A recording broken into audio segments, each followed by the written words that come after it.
반갑습니다. 모의고사 영어 독해 특강의의 오연진 선생님입니다. 자, 얘들아, 쌤이랑 같이 이번에 챕터 14 무관한 문장 찾기에 대한 유형 공부를 해보도록 하겠습니다. 자, 무관한 문장 찾기가 뭐죠? 쌤은 우리 학생들에게 이렇게 말합니다. 읽다가 갑분싸, 갑자기 뭐야? 라고 느껴지는 부분이 사실 정답입니다.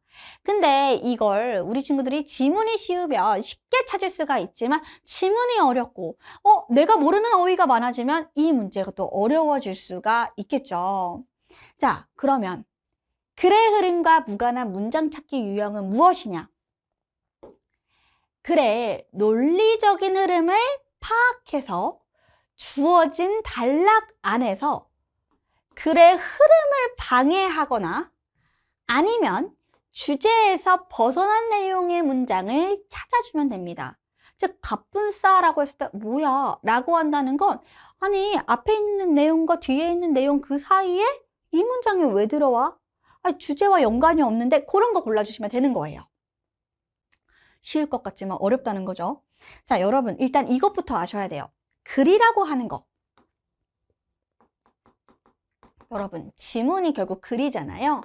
이 글은요, 우리 친구들이 한 문장, 한 문장, 한 문장, 한 문장 따로 해석을 하고 요게 유기적으로 연결되어져 있다는 생각을 당연한데 이 문제 풀 때는 그걸 못해요. 글은 항상 한 문장씩을 다 따로 둔 것이 아니라 통일감을 가지고, 그죠? 유기적으로 만들어진 글이라는 걸 머릿속으로 한 번 더 생각해 주실 필요가 있습니다. 자, 그래서 어떻게 생각을 해야 되느냐? 첫 번째, 글을 읽으시면서요, 글의 전개 방식이 어떻게 이루어졌지? 라고 생각을 해보셔야 돼요. 그 말은 즉슨 우리가 결국에 주제를 찾아야 되는 거잖아요. 글쓴이가 말하고자 하는 바, 그 바가 어디에 있지? 위에 있다 라고 하면 주제부터 먼저 얘기하고 주제와 관련된 어떤 예시라든가 어떤 여러 가지 세부사항을 나열하는구나, 뭐 이런 식으로 정리가 될 수도 있겠고, 아니면 주제가 마지막에 나왔어요. 그럼 뭐예요? 앞에 예시를 먼저 얘기를 하고 난 다음에 그 다음에 주제를 얘기하면서 뭐 마지막에 그 주제와 관련된 뭐 실험 결과를 얘기한다던가 이런 식으로 또 얘기할 수가 있겠고, 그래서 다양하게 글의 전개 방식이 어떻게 풀어갈 것인가를 생각을 해보는 거죠. 자, 두 번째는요, 필자가 말하고자 하는 주제를 빨리 파악하셔야 돼요. 그래서 결국에 주제문이 어디 있을까라는 것만 좀 고민을 하시면서 공부를 해도 그러면 글의 전개 방식과 주제문을 두 개 다 같이 잡아갈 수가 있겠죠. 자, 그러면 일단 우리가 무관한 문장에서 어떤 실수를 많이 하는지를 좀 정리해서 그 실수만은 빼봅시다. 자, 보시면 첫 번째, 쌤이 얘기했던 거죠. 이거는 사실 중하위권 친구들이 많이 이렇게 하고요. 결국 고등학교 3학년 돼서 이 문제가 어려워지면은 어휘가 안 되고 독해가 안 돼서 지문이 문장이 길어지면 일단 해석이 안 되니까 구문 자체를 몰라서 해석을 하게 되면 결국 다 이렇게 됩니다. 한 문장 한 문장씩 정말 해석만 하게 되는 경우 절대 안 되죠. 뭐가 필요하다고요? 주제 한번 꼭 생각해 보셔야 돼요. 그리고 두 번째, 자, 주제와 관련 있어 보이는 단어를 넣기는 거야. 즉, 갑분싸 문장이에요. 뭐 주어라든가 목적어라든가 요 자리에 주제와 관련된 어휘가 들어가 있어요. 그래서 우리 친구들이 현혹됩니다. 근데 자, 어떤 느낌으로 쓸 수 있냐면, 자, 만약에 주제와 관련되어져 있는 단어가 뭐였을까? 자, 건강이라고 해볼게요. 건강이었습니다. 그죠? 근데 뭐가? 인스턴트가 건강을 해친다. 이런 내용이었어요. 그럼 여기 뭐가 들어가요? 인스턴트가 들어가요. 근데 이 인스턴트가 요거만 들어가고 뒤에는 어떤 내용이 나와요? 미국에서 제일 많이 소비가 된다. 이런 내용 있잖아요. 그런 거 현혹되시면 안 돼요. 이렇게 말하면 이걸 누가 현혹돼요? 라고 하지만 문장이 어려워지면은 우리 친구들이 쉽게 낚일 수가 있고요. 자, 또 두 번째는 뭐냐면 앞과 뒤에 나오는 주요 단어만 보고, 즉 1번부터 5번까지가 계속 쭉 이어지잖아요. 자, 내가 2번을 고를 거예요. 그러면 앞에 있는 1번에서 나오는 단어가 일부가 2번에도 나와요. 그럼 어떡해요? 유기적으로 연결된 것 같아 보이긴 하잖아요. 근데 이건 뭐예요? 해석을 제대로 안 한 거죠. 자, 1번의 문장에 있는 이 앞에 있는 내용이 뒤에 나올 수 있어요. 근데 사실 뒤에 나오면 똑같은 단어로 안 나오고 조금은 바꿔서 유의어로 내겠죠. 아니면 동의어로 내겠죠. 아니면 패러프레이징 하겠죠. 너무 똑같으면 이상하죠. 오히려 이상하다고 느끼실 수 있으셔야 돼요. 자, 그래도 어쨌든 간에 동일한 단어가 만약 나왔어요. 그럼 나왔으면 여기도 꼭 해석을 해보겠죠. 근데 해보면서 무슨 생각해야 돼요? 이 내용이 앞에 있는 내용과도 연관되지만 주제문과도 관련이 있는가? 또 생각을 해보실 필요가 있다는 겁니다. 됐죠? 그래서 우리 친구들이 그렇게만 생각하면 괜찮은데 그냥 앞뒤에 있는 주요 단어 보고 이 문장의 위치는 맞을 거야. 이미 그냥 확신을 하면서 맞을 거라고 확신을 하면서 혼란스러움을 애써 감추며 해석을 하고 정답을 다른 걸로 고르는 거. 그거 안 돼요. 자, 그리고 여러분 좀 문제를 풀 때 쉽게 풀 수 있는 방법 중에 하나가 연결어나 그죠? 지시어 아니면 뭐 대명사 이런 것들의 쓰임 이런 것도 꼼꼼하게 보시면 도움이 됩니다. 자, 근데 그런 것을 생각 없이 그냥 해석해 본다? 그건 또 안 좋겠죠. 예를 들면 이런 게 있어요. 뭐 얼쏘라고 하는 문장이 요 안에 들어가 있었어요. 주어진 문장에 이게 갑분싸 문장이었다. 그럼 여기서 갑분싸 문장이 요게 아니라 이 부분이 아니라 자, 이렇게 갑분싸 문장 뒤에 얼쏘가 나왔다. 자, 그 뒤에 문장에 얼쏘가 나왔어요. 그럼 얘는 또한이라고 하는 의미로만 그냥 해석해서 넘어가지만 쌤이 만약에 이게 2번이고 이게 3번이고 1번이 있었다면 자, 이게 정답이었는데 우리 친구들 캐치를 못하는 거죠. 자, 앞에 예시가 나왔는데 얼쏘하면 예시 두 번째라고 될 수도 있는 거예요. 이런 식으로 부사라든가 필요한 문장의 연결어구라든가 아니면 지시어당 같은 것들이 있다면 그런 부분에 대해서도 역할을 생각해 보시면서 해석해 보실 필요가 있다라는 겁니다. 자, 이해되시나요? 자, 그러면 우리 글의 흐름 푸는 방법 좀 알려드릴게요. 자, 쌤이 말한 대로 일단은 이런 지시어가 있다라고 하는 거, 뭐 관사가 있거나 더 이런 것들이 있거나 연결어가 있다면 꼼꼼하게 앞문장과 연결을 꼭 시켜서 해석을 해 보시고요. 그리고 매력적인 오답은 뭐다? 앞에서 언급된 대상에 대한 내용이 주제와 다른 측면에서 접근하다. 즉, 주제문을 반드시 알아야 된다는 거죠. 자, 또 매력적인 오답이 뭐냐면 글의 소재, 주제에 대한 지나치게 포괄하거나 너무나 구체적인 진술, 그것도 안 돼요. 너무 과해도 안 되고 너무 지엽적이어도 안 돼요.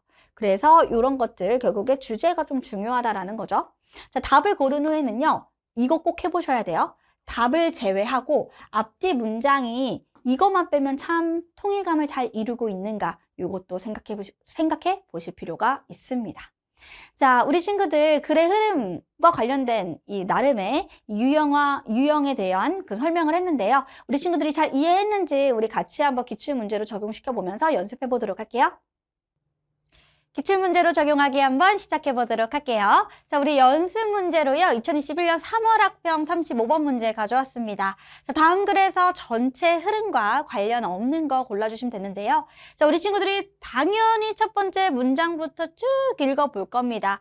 해석을 위주로 하시겠죠. 근데 영어를 한글로 바꾸는 것만 하시면 안 되고 바꾸고 난 다음에 한 번쯤 나의 방식으로 해석을 해보시고 들어가 보셔야 돼요. 즉 생각을 한번 해보고 들어가셔야 앞과 뒤에 있는 문장의 흐름이 잘 연결되는지를 확인할 수가 있습니다. 자, 그럼 우리 바로 한번 시작해 보도록 할게요. 자, 우리 무조건 첫 번째 문장에는 1번이라고 보기가 들어가지는 않을 거예요. 왜냐면 1번부터 나머지 여기까지는 계속 다 뭐 하나가 틀릴 수 있는 여지가 주어지지만 여기는 뭐예요? 절대 틀리지 않을 이 지문의 뿌리가 됩니다. 이 뿌리는 꼼꼼하게 해석하고 넘어가셔야 되죠. 자, 그럼 바로 들어가 보도록 할게요. 자, cyber attack 뭐예요? 사이버 공격입니다. 자, 사이버 공격인데 어디에서 오는 거냐면 자, 항공 교통 관제 시스템입니다. 항공 교통 관제 시스템에 오는 사이버 공격인 거죠. 자, 즉 한마디로 비행기에 오는 비행기를 조종하는 곳의 시스템에 오는 사이버 공격이라고 봐주시면 돼요. 근데 그 공격이 어떻게 되고 있냐? 주된 보안 우려가 된다라고 되어져 있죠. 그러면 점점 갈수록 주된 보안 우려가, 즉 걱정이 된다라는 말은 사이버 공격이 많아지고 있구나라는 걸 우리가 확인할 수가 있습니다. 자, 그럼 이제 1번으로 들어갈 건데 1번으로 들어가기 전에 핵심 단어라도 좀 체킹하고 들어간다면 일단 뭐가 들어가는 거예요? 사이버 공격. 근데 우리 일상생활에서 우리 집 컴퓨터에 오는 그런 사이버 공격이 아니라 어디에? 항공, 교통, 관제 시스템에 대한 사이버 공격에 대해서 얘기를 하고 있습니다. 이거에 대한 우려가 커지고 있다라고 얘기를 했죠. 자, 그럼 우리 그 다음으로 한번 가볼게요. 1번. 자, 연방정부가요, release 하면 내놓는 겁니다. 자, 뭐를 내놓냐면, 레포트 하나를 내놨어요. 2009년에. 근데 그 레포트가요, 뭐라고 명시가 되어져 있냐면, 이렇게 명시가 되어졌다고 합니다. 자, 국가의 항공교통 관제 시스템이 취약합니다. 어디에 취약해요? 사이버 공격이 취약합니다. 지금 위에 있는 내용 그대로 얘기를 하고 있죠. 자, 근데 그 사이버 공격은 어떤 공격이냐면요, 방해할 수 있어요. 뭐를? 커뮤니케이션을요. 즉 비행기와 그 비행기 안에 있는 조종사와의 그런 커뮤니케이션을 방해할 수가 있답니다. 자, 그리고 대체도 한대요. 바꿔놓는다는 거예요. 뭐를 바꿔놓냐면 이 비행의 정보를 바꿔놓는데요. 근데 이 정보는 사용되는 정보거든요. 뭐 하기 위해서? 분리시키기 위해서요. 뭐를? 비행기를 분리시키기 위해서 사용되는 그 비행 정보를 바꾼다라고 합니다. 자, 근데 뭐 할 때? 여기 있는 이 그들이 공항으로 접근할 때 됐나요? 그들이 공항으로 접근할 때 비행기를 분리시키기 위해서 사용되어져 있는 그런 정보를 바꿔놓는다. 그럼 바꿔놓는 사이버 공격에 취약하다라고 얘기를 하고 있습니다. 자, 여기까지 어때요? 위에 있는 내용과 크게 다르지 않는 같은 내용을 조금 더 구체적으로 적어놨죠? 사이버 공격이란 어떤 공격인가라고 우리가 확인을 할 수가 있었습니다. 자, 그럼 우리가 2번을 한번 가보도록 할게요. 2번에 그 레포트가요, 발견을 했다요. 뭐를 발견했냐면 수많은 보안 문제들을 발견했대요. 여기서 그 레포트하고 그냥 넘어가지 말고 그 레포트라는 건 뭐예요? 바로 앞에 있었던 여기 이 레포트가 그 레포트가 되는 거죠. 그쵸? 이 레포트를 살펴봤더니 수많은 보안에 문제가 있다랍니다. 자, 그럼 수많은 그 보안의 문제가 과연 무엇이냐 하고 봤어요. 자, 당연히 이제 그 비행기 컴퓨터 시스템 안에 있는 문제가 될 텐데 이런 것들을 포함하고 있답니다. 여기까지 묶이죠. 자, 우리가 얘는 그 문제 중에 여러 가지를 예시로 들어준 거라고 봐주시면 되는데요. 자, 깨기 쉬운 패스워드. 그럼 여러분 여기다가 그 사이버 공격 안에는 보안 문제들이 굉장히 많았다. 근데 여기에 패스워드, 즉 우리가 암호를 풀기가 쉽고 풀기 쉬운 암호. 그리고 심지어 암호화되지 않은 파일 폴더도 있었대요. 파일 폴더. 끝이에요? 여기 보니까 또 문제도 있네요. 어떤 문제가 있냐면 침입자들이 접근하기가 쉬울 수 있는 이슈들이 있대요. 여러 가지 이제 접근 가능한 이슈가 있어요. 됐나요? 그래서 이런 보안 문제들이 있다라고 얘기하는데 지금 위에서 흘러가는 얘기로는 구체적으로 좀 더 보충 설명해 줄 뿐이지 다른 얘기로 흘러가지는 않고 있습니다. 그래서 2번도 괜찮다는 생각이 들어요.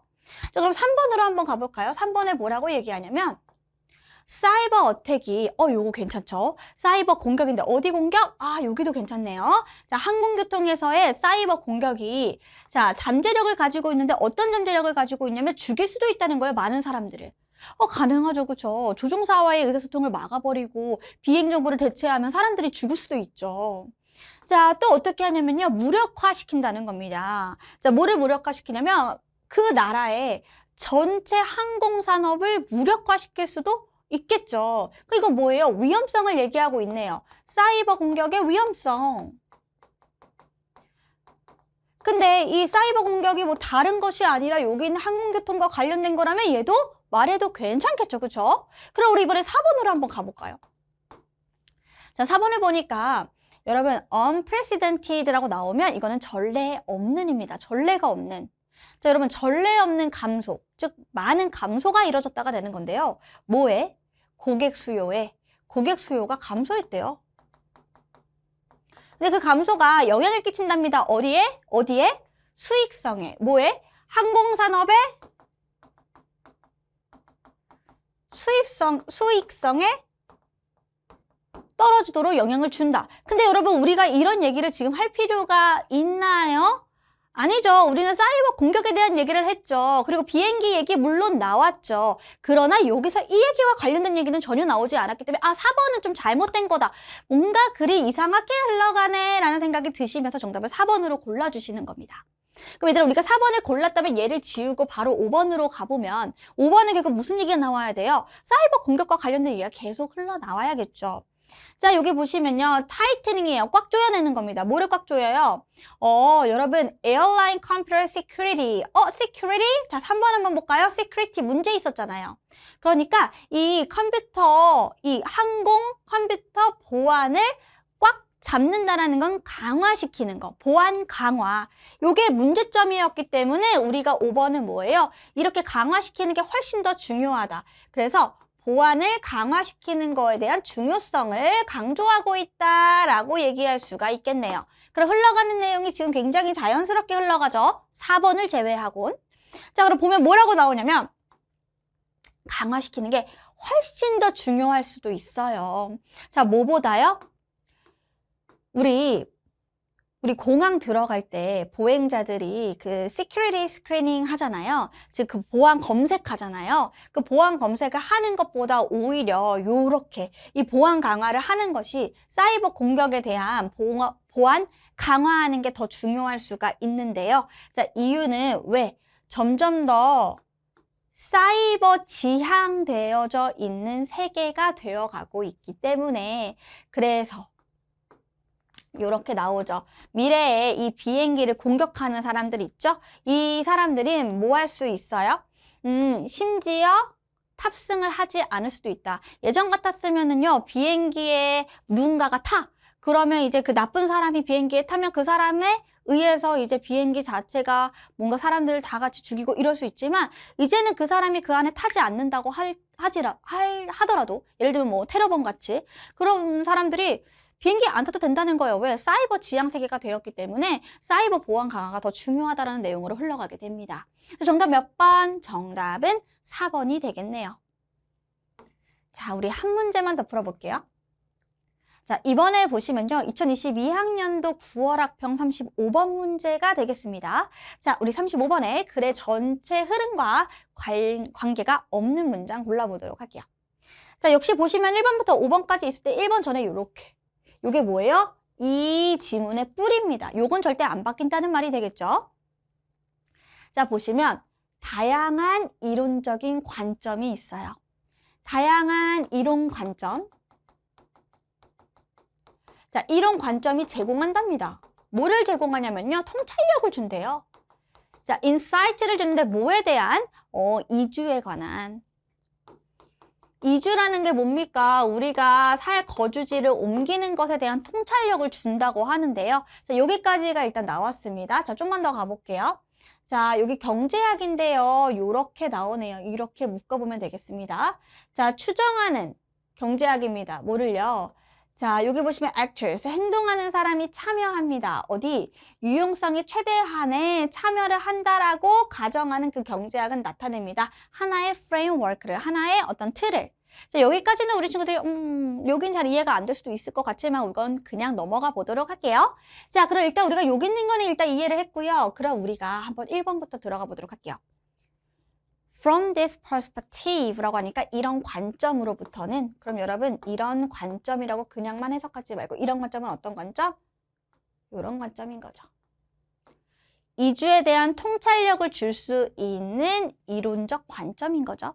자, 이 관점으로부터 자, 대절이 추정됩니다. 대절이 여기까지 묶여요. 대절이 추정된대요. 그럼 이 관점이 어떤 게 있느냐? 1번 들어가 보도록 할게요.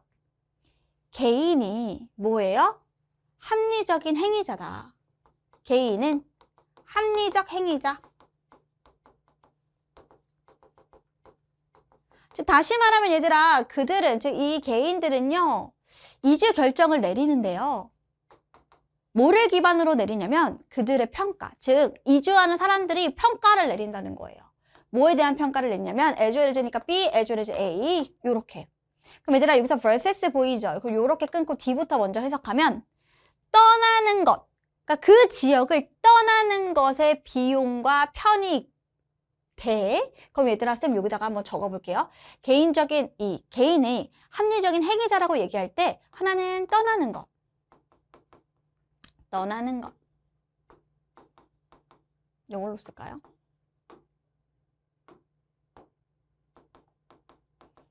떠나는 것의 비용과 편익. 요걸 좀 평가를 하고요. 자, versus라고 했으니까 요렇게. 자, 또 이번에 뭐예요? In a given area라고 하니까 주어진 곳에서 남아있는 것. 즉 뭐예요? 남는 것. 자, 떠나는 것과 남는 것. 근데 남는 것에도 뭐예요? 비용뿐만 아니라 이제 편익뿐만 아니라 비용까지. 이 두 가지를 이 떠나는 사람들이 평가를 하는 것을 기반으로 해서 떠나자, 이주하자, 이주하지 말자 이렇게 이주 결정을 내린다라는 겁니다. 이건 뭐예요? 개인은 굉장히 합리적인 행위자구나라는 걸 우리가 확인할 수가 있는 거죠. 됐나요? 이 다양한 관점, 이론 관점, 요런 이론 관점을 통해서 이주에 대한 통찰력을 보여주고 있는 거니까 1번은 오케이, 계속해도 되겠다 라고 생각해 주시면 되겠고요. 2번 한번 보도록 하겠습니다. 자, 여러분 여기서 편익이라고 나오는데 편익은 요 앞에 있는 요런 편익을 얘기하겠죠, 그쵸? 자, 여러분 편익이 포함을 할지도 모르지만 근데 제한을 두지도 제한을 두지 않는다. 자, 어디에? 단기간 그리고 장기간의 금액적인 뭐를? 이득을. 금액적인 단기간이든 장기간이든 금액적인 이득을 제한하지 않는다라는 건 이런 것도 포함할 수 있다가 되는 겁니다. 그래서 돈적으로 우리가 떠났을 때 요즘 뭐 집값 오른다 막 이런 말 하잖아요. 그죠? 아니면 내가 남아있는 게 오히려 지키는 거다. 뭐 이런 것들. 다양한 이런 돈적인 부분과 또 안정성 중요하죠. 또 뭐예요? 더 큰 자유. 문화적 표현의 자유. 이런 것들에 대한 혜택이 있겠죠. 자, 그리고 여기 보니까 뭐라고 나오냐면 사람들이 이렇게 묶어볼게요. 역시 더 재정적인 이득을 가진 사람들이라고 하니까 그럼 여기서 이 이득, 요 얘기하는 건가? 조금 더 구체적으로 들어갔나라고 한번 생각을 해보는 겁니다. 자, 요걸 그냥 단순히 읽으셔서 더 큰 재정적인 이득을 가진 사람들이라고 하면 이게 머릿속에 남냐고요. 앞에서 배운 내용을 자꾸 갖고 써야 됩니다. 가지고 계속 오셔야 돼요. 그럼 이득은 앞에 나왔는데 재정적이라고 하니까 여기서 monetary gains를 얘기하는 거구나. 그럼 이걸 가진 사람들은 어떻게? tend to use, 사용하는 경향이 있대. 뭐를? 그들의 돈을 사용하는데 과시하기 위해서. 뭐를 과시해? 그들의 사회적인 지위를 야, 나 잘났다? 과시하기 위해서 그 돈을 쓴다는 겁니다. 뭐를? 막 럭셔리한 아이템을 구매함으로써 막 람보르기니, 막 명품백 이런 거 구매해서 자신의 사회적인 지위를 자랑한다라고 하는 말이 갑자기 여기서 나올 필요가 있느냐? 우린 지금 무슨 얘기했는데요? 다양한 이런 관점이 이주에 대한 통찰력을 준다고 했는데 이거는 너무 같다. 그래서 정답 몇 번이에요? 3번입니다. 3번이 잘못됐어요. 그럼 얘들아 우리 3번을 배제하면 3번은 여기 있는 부분을 보면은 우리가 여기 있는 거를 유추할 수 있지만 뒤에 있는 내용이 1도 맞지 않기 때문에 3번이 정답이 되겠고요. 그러면 우리가 4번을 한번 보자고요. 4번은 뭐라고 흘러가느냐. 개개인의 비용이 자 여러분 그럼 여기 위에 있는 2번은 무슨 얘기를 한 거예요? 이제 편익을 얘기했다면 뭐 떠나든 떠나지 않는 거에 대한 이런 장기간 단기간의 이런 편익을 얘기했다. 그럼 이번에는 반대로 4번에는 뭐가 나와요? 개인의 비용이 나옵니다. 읽는 거죠. 읽는 것. 자, 이게 포함하지만 또 뭐예요? 제한이 두지 않는다라고 하는 건 뭐예요? 뭐 이동의 비용이 경비가 들 수 있고요. 또 외국 땅에 가면 일단 낯선 땅에서 사는 거에 대한 불확실성도 있겠죠. 여러분들이 한국에서 살다가 갑자기 아무도 없는 미국이나 어떤 다른 나라로 가서 산다고 생각을 해봐요. 그럼 야 얘들아 이동하는 비용 들어, 외국에서 사는 거에 대한 불확실성이 있어, 또 뭐도 있어요. 우리가 언어에 대해서 적응하려고 하는 거에 대한 어려움도 있고요. 또 뭐예요? 불확실성이 또 있죠. 다른 문화에 대한 불확실성 당연히 있고요. 또 뭐예요? 큰 걱정이 있겠죠. 새로운 땅에서 사는 거에 대한 걱정. 이건 뭐예요? 얻는 것과 잃는 것을 분명하게 보여주고 있다 해서 2번과 4번은 괜찮다. 그럼 마지막 5번을 볼게요. 5번은 뭐라고 되어져 있느냐. 자, 심적인 비용, 뭐에 관련해서? 자, 요렇게 묶으시면 되는데요. 자, 가족, 그리고 친구로부터의 분리와 연관된 심리적인 비용이 아직 끝난 게 아니야. 심리적 비용도 나옵니다. 자, 근데 이 심적인 거, 심리적, 즉 심적인 비용.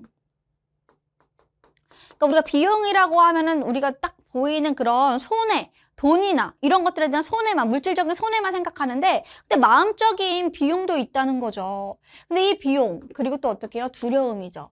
미지의 것에 대한 두려움, 이런 것도 사실 어떻게 해요? 고려되어 줘야 된다는 겁니다. 어디에? 어떤 비용과 편익의 평가에 뭐가 돼야 된다? 고려가 되어줘야만 한다. 그래서 여러분 여기는 지금 뭘 얘기한 거예요? 떠나는 것과 떠나지 않는 거에 대한 비용 편익에 대해서 자세하게 설명을 한 거고요. 첫 번째로 우리가 얘기했던 요건 뭐예요? 다양한 이론 관점, 개인은 합리적 행위자다 라는 내용을 구체적으로 설명했다. 정답은 몇 번? 정답은 3번이 된다. 이렇게 생각해 주시면 되겠습니다. 자, 여러분 어때요? 자, 단순히 해석하는 게 아니라 이 문제를 좀 많이 어려워하는 친구들은 한 문장 한 문장은 해석할 수 있대요. 근데 한 문장 해석하고 그 다음 문장을 해석하려고 하니까 이게 무슨 말이야 싶은 거죠. 연결이 안 되는데요. 이런 거 연결하려면 최대한 주제를 먼저 찾아보는 게 도움이 될 수 있습니다. 자, 그럼 우리는 다음 시간에 만나 뵙도록 할게요. 수고하셨습니다.